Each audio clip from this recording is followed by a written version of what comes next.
The years following the Civil War were turbulent ones.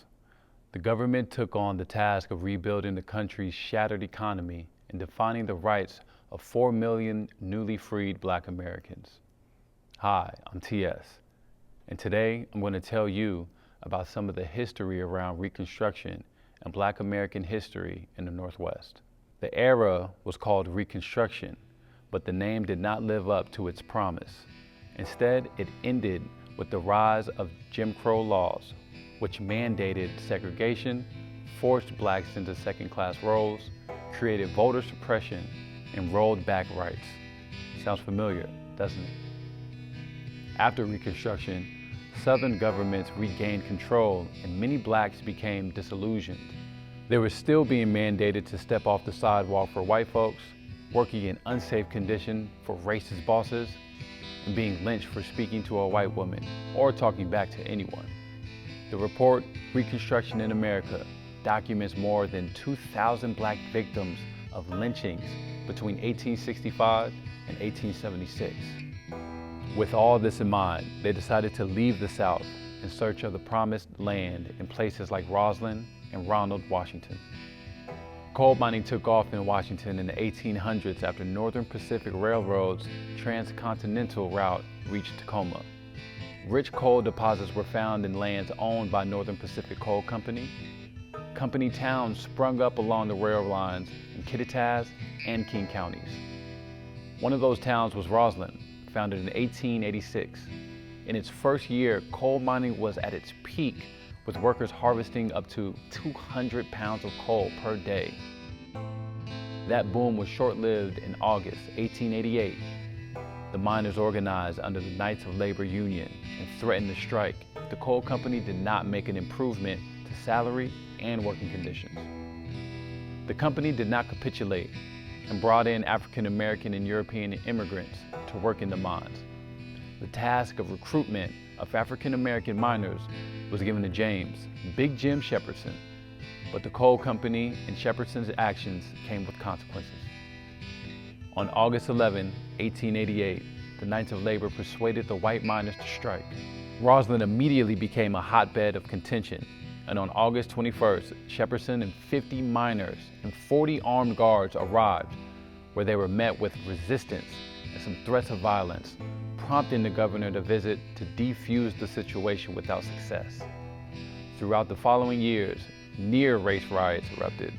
Then 10 mule drivers went on strike, effectively shutting down the mining operations. In response, Superintendent Ronald brought in 10 African-American mule drivers, and all hell broke loose. On December 30th, 1888, a telegram was sent to John Kangley of the Northern Pacific Coal Company's Illinois office. In taking the new drivers to Roslyn this afternoon, Ronald and Williamson were surrounded and knocked senseless by strikers and disarmed, afterwards run out of town. Several of the new men badly used up. Mob rule reigns in Roslyn tonight, and deputy sheriffs and guards also run out of town by strikers. I have wired Territorial Governor's situation and asked his immediate assistance to protect us. Sheriff has not responded to our calls. Shepherdson was instrumental in helping bring in more than 300 African American miners and their families from North Carolina, Kentucky, and Virginia, creating the largest increase in black population in Washington state to that date. Roslyn's population was 22% black. Many native-born white miners left after the 1888 strike, unwilling to work alongside black miners, allowing black miners to build a community where public goods and institutions were not segregated. Black miners and immigrant miners collaborated in work, education, housing, and civic life.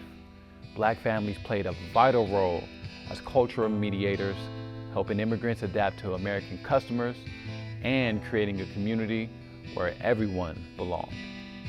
In 1904, black miners and first-generation European immigrants formed the United Mine Workers Union and went on strike, securing better working conditions. The Walla Walla Statesman reported Roslyn had the largest local union of the United Mine Workers of America, uniquely organized on a multiracial basis. With no dominant native-born white group, cooperation between black residents and immigrants became the main path to integration. With better pay and working conditions, the black community thrived in Roslyn, where several black fraternal organizations were created, including the first Prince Hall Masonic Lodge in Washington Territory and the Lodge of the Knights of Pythias. Black women in Roslyn joined organizations including the Eastern Star and the Daughters of Tabernacle. Jim Shepherdson also formed both Baptist and AME churches. These organizations provided the community care during illness, guaranteed burial rights, and an active social life. However, in death, Roslyn residents were kept apart. The development of cemeteries began prior to Roslyn's incorporation in 1889. These cemeteries were operated with permission of the coal company. Originally, there was one cemetery known as Old City, where blacks were excluded and buried in an adjoining piece of ground known as Old Black Cemetery, or Black Miners Cemetery, which was rededicated in 1995 as Mount Olivet Cemetery. Today, Roslyn paints a different picture, with a 2020 census reporting 0.5% black residents. Many of the African American families leaving the area for broader horizons in Yakima, Seattle, or the Tri-Cities. One original family, however, stayed. Willie Craven, descendant of a Roslyn mining family, fiercely advocated for the mostly white small town, winning the mayoral seat in July 2nd, 1976. The Craven family continues to host the Craven Family Reunion to this day, honoring their history and that of the black coal mining families in Washington, August of every year. Not everyone left for Yakima, Seattle, or Tri-Cities. Some went to Spokane. These are their stories. Lucy Reed Breckinridge was born into slavery in Staunton, Virginia in 1857. She, her husband Henry, son John Henry, and infant daughter Mary moved from Roslyn, Washington to Spokane in 1898. They resided in various locations in Spokane and on property in an area known as the East Side Syndicate. In 1907, Henry died in an accidental fall down a well. Lucy, as a regular at the Calvary Baptist and Bethel AME churches, leaned on her faith to move forward. In 1919, Lucy's beloved daughter, Mary, now grown and living in Tacoma, purchased a home for Lucy at 3926 Martin Street in North Spokane. During that year, Lucy began to write her thoughts and musing on small scraps of paper, sticking them to the wall of her home. After her death in 1940, those scraps were collected and compiled into the Diary of Lucy Breckinridge, which today is housed at Central Washington University Library in Ellensburg.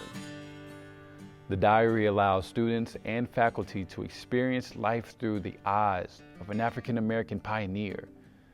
The knack for writing runs in the family.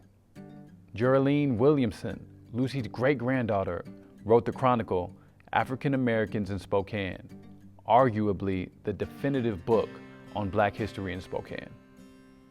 William Thomas Freeman was born enslaved in 1851 in Pittsboro, a small town located in Chatham County, North Carolina. He moved to Spokane sometime in the early 1900s and lived at various parts of the city, including Railroad Alley, 2nd and 3rd Ave, and Water Street in Peaceful Valley. William was a stonemason and also worked for the Barber Asphalt Paving Company. He worked on a hot gang hired to pave Spokane streets. In October of 1904, William married Dora Alice Bass, and together they had 6 sons, one of which was Clarence, who along with his wife Frances owned Freeman Construction. The company was responsible for the construction of Spokane's Dick's Drive-In, along with dozens of other buildings in Spokane. Bernice Doris Weisinger Adams was born to Mary Ann Branson and Edward Weisinger on September 13, 1915, in Roslyn, Washington. Bernice had 2 brothers and 1 sister, who along with her widowed mother moved to Spokane in 1926. She attended Lewis and Clark High School, graduated in 1935, and married Claude Adams. Bernice was an accomplished musician, was a member of Calvary Baptist Church, and contributed to the musical ministry there for many years. In addition, Miss Adams was well known as a jazz pianist in the Inland Empire. She played and sang regularly at the Harlem Club, passed on May 27, 1999. You just experienced a preview of the powerful stories and rich histories that EEG is dedicated to preserving at the Inland Northwest African American Museum. Your support is crucial to making this vision a reality. Join us in our mission to get stuff done.